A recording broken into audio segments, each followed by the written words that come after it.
Hi, my name is Paul Garcia, and today I'm going to be giving my persuasive speech, which the title is Stop Smoking.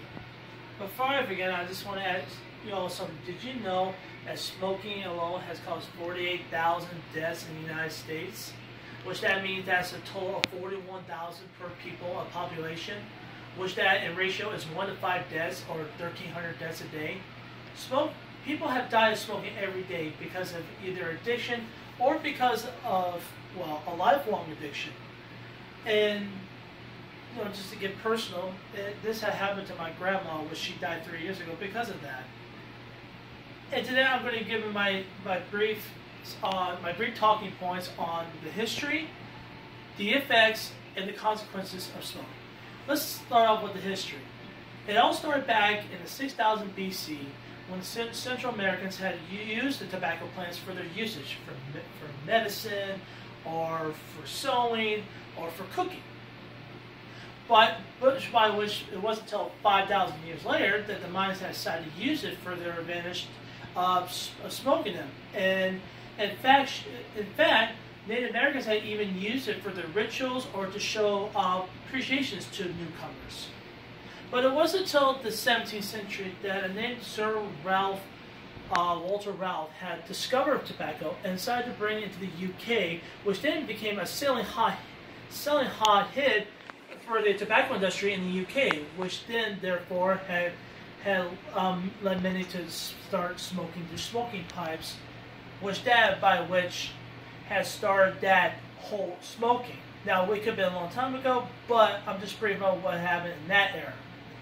Over time, smoking has even been used during World War II, which then, unfortunately, had led to being banned from televisions and TV commercials in the 1960s because people found it to be very addicting and dangerous. And even the U.S. Surgeon General even found out that nicotine was the issue of smoking, which caused cancer. And even tobacco industries in 1994 to 97 had to admit to Congress that nicotine was a dangerous chemical that caused people to have deaths. And that alone is not only the starting point of smoking, but also how it became such a big hit and a big success in the industry. The second topic I'm going to be talking about is the effects. Smoking has caused many body disabilities. Either it causes cancer in the breast for females, it causes body disorders, nerve disabilities, body dysfunctions, eye tumors, gets tumors in the eyes, in the brain, which it happened to my grandmother with her breast, that was in her lung, and then up to her brain.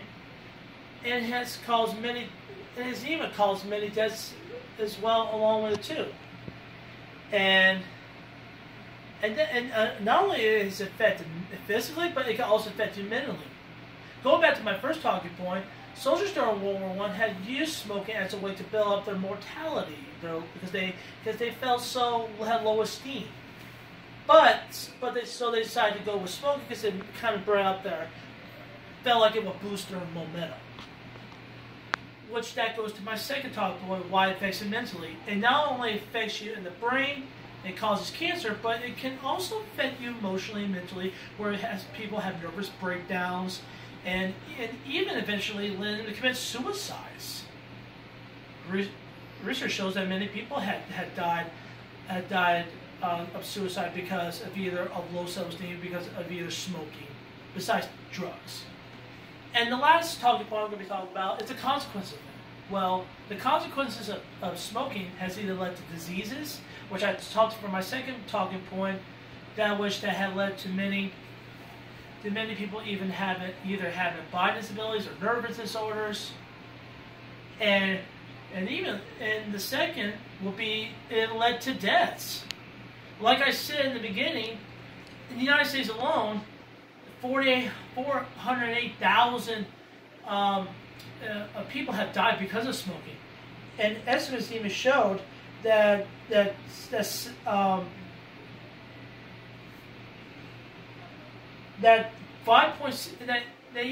research even showed that in the teenage youth in the United States, 5.6 million people of teenagers or youth have died. And they said this number will continue to grow if it continues. That it will eventually lead to more of them dying prematurely at age 18, which that means 13 out of 17 of those teenagers will eventually be alive. Which that is 77% of them will actually be alive, while 23% of them actually die. That's a low rate, but that's a lot of deaths. So to conclude my speech, smoking is a very addictive and a very dangerous addiction. It may be good to some people, but to many others, it is not a good thing. Despite knowing the history, the effects, and the consequences, this alone has caused so much death. It's even more deaths than abortion or mass murders. And to end my speech, I'm going to give a brief story about my grandmother. And she died 3 years ago of a lifelong addiction of smoking. So my advice and warning to you all is please don't smoke, please, before it's too late.